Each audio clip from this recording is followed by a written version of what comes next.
கர்த்தருடைய ரகசியம் அவருக்கு பயந்த இடத்தில் இருக்கிறது.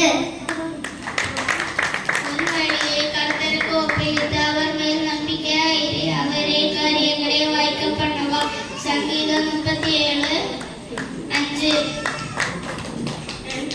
நான் நடந்தாலும் படுத்திருந்தாலும் நீர் என்னை சூழ்ந்திருக்கிறேன்.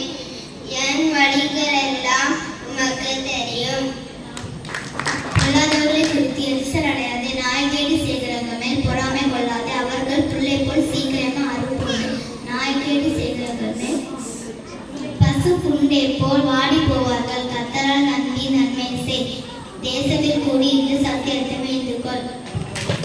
நாம் நம்முடைய வழிகளை சோதித்து ஆராய்ந்து கர்த்தரிடத்தில் அறிந்திருக்கிறேன். கர்த்தாவே, நீர் என்னை ஆராய்ந்து அறிந்திருக்கிறீர்.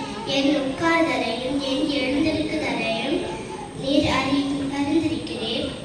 என் நினைவுகளை தூரத்திலிருந்து நீர் அறிகிறீர்.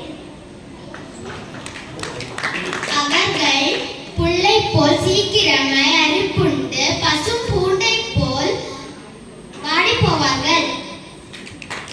முதலாவது தேவனுடைய ராஜ்யத்தின் அவருடைய நீதியையும் தேடுங்கள், அப்பொழுது இவைகள் எல்லாம் உங்களுக்கு கூட கொடுக்கப்படும்.